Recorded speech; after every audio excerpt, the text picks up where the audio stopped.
नमस्कार, SBT news में आपका स्वागत है। पेश है 27 दिसंबर सोमवार दोपहर 12:15 बजे राजस्थान की 12 बड़ी खबरें। राजस्थान में मौसम ने एक बार फिर से करवट ली है। रविवार को प्रदेश की राजधानी जयपुर समेत कई इलाकों में मावठ हुई।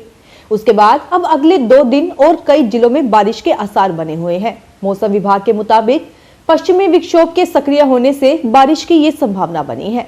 इसका असर बुधवार तक रहेगा। उसके बाद अगले 3 दिन तक कोहरा छाया रहेगा। शनिवार को पारे में गिरावट आएगी। राजस्थान में ग्रामीण विकास अधिकारी भर्ती परीक्षा के अभ्यर्थियों को सरकार ने रोडवेज बसों में फ्री यात्रा की सुविधा दी है, लेकिन राजस्थान सरकार की यह सुविधा अब आम अभ्यर्थियों के लिए दुविधा में तब्दील हो गई है। इसकी वजह से जयपुर में कड़कड़ाती ठंड में हजारों अभ्यर्थियों को परेशान होना पड़ रहा है। रोडवेज की बसों में निःशुल्क परिवहन की सुविधा के बाद बड़ी संख्या में छात्र निःशुल्क यात्रा करना चाहते हैं। इस वजह से 52 सीटर बसों में 100 से ज्यादा छात्र बैठ गए। छात्र बस के अंदर नहीं बैठ पाए तो कुछ ने अपनी जान जोखिम में डालकर बस की छत पर बैठ गए। उदयपुर में साल का आखिरी सप्ताह, विंटर वेकेशन, घरों से लेकर बाजारों तक उत्सव का माहौल।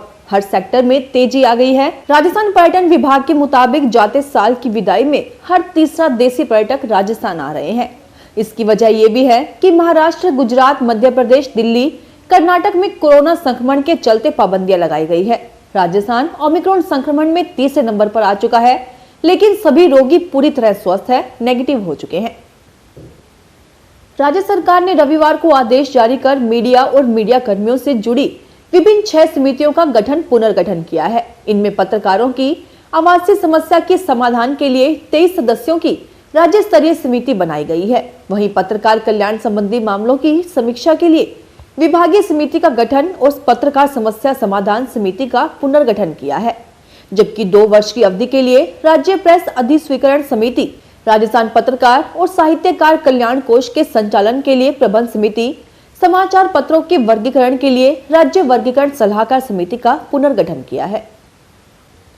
अलवर जिले में भिवाड़ी का खुशहेड़ा। यहाँ 2016 में राजस्थान का पहला ईवी का प्लांट जापानी कंपनी ओकिनावा ने लगाया। ओकिनावा मतलब प्रदूषण या शांत जमीन।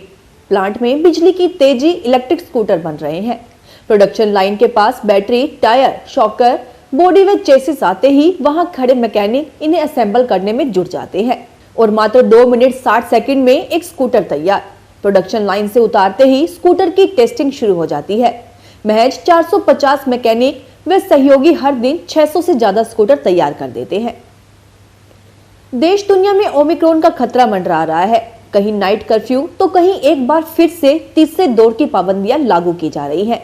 लेकिन इन सब के बीच रिश्तों में सकारात्मकता बढ़ रही है। यह संभव हुआ है कोरोना महामारी और 2 साल में लगे 2 बड़े लॉकडाउन के दौरान। 4 दीवारी में बंद होने से देश में परिवार, रिश्तेदार एवं दोस्तों के बीच रिश्ते नातों में बड़ा बदलाव देखने को मिला है। रिश्तों की प्रगाढ़ता ही नहीं बल्कि लोग परिवारों की चिंता भी करने लगे हैं।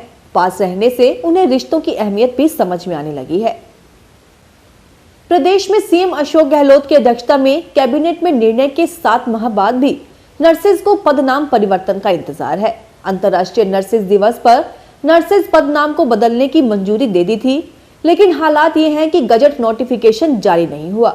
नर्स ग्रेड प्रथम को सीनियर नर्सिंग ऑफिसर तथा नर्स ग्रेड सेकंड को नर्सिंग ऑफिसर बनाने का निर्णय हो चुका है। ऐसे में अस्पतालों में सेवा देने वाले नर्सेज अपने आप को ठगा सा महसूस कर रहे हैं। प्रदेश की सरकारी बिजली कंपनियों में जूनियर अकाउंटेंट भर्ती में कर्मचारियों के आरक्षण मुद्दे पर विवाद होने के बाद परिणाम को रिवाइज किया गया है। अब केवल 5 साल के अनुभव वाले कर्मचारियों को ही दस्तावेज जांच के लिए बुलाया जाएगा। हालांकि परिणाम बिजली कंपनी वार निकालने की मांग की जा रही है। राजस्थान विद्युत प्रसारण निगम ने जूनियर अकाउंटेंट के 313 पदों के लिए भर्ती परीक्षा ली थी। परीक्षा परिणाम में बिजली कंपनियों में पहले से नौकरी कर रहे 36 अभ्यर्थियों को उत्तीर्ण घोषित किया है। कोटा में लोग ट्रैफिक रूल को मानने के लिए बिल्कुल तैयार नहीं है। लापरवाही का आलम यह है कि सिर्फ हेलमेट नहीं पहनने के चलते ही कोटा ट्रैफिक पुलिस पिछले 11 महीने में 70 लाख रुपए का जुर्माना वसूल चुकी है। इसके बावजूद भी लोग ना तो हेलमेट लगा रहे हैं और ना ही ट्रैफिक के दूसरे रूल का पालन कर रहे हैं। बिना हेलमेट वाहन चलाना तो जैसे बाइक चालकों का फैशन बन गया है। ट्रैफिक पुलिस के आंकड़ों की बात करें तो इस साल जनवरी से लेकर नवंबर तक यातायात पुलिस ने बिना हेलमेट पहनने वाले 6,995 लोगों के चालान बनाए। कृषि मंत्री लालचंद कटारिया और कृषि विपणन राज्य मंत्री मुरारीलाल मीणा ने महाराष्ट्र के नागपुर में एग्रीकल्चर समिट में भाग लिया।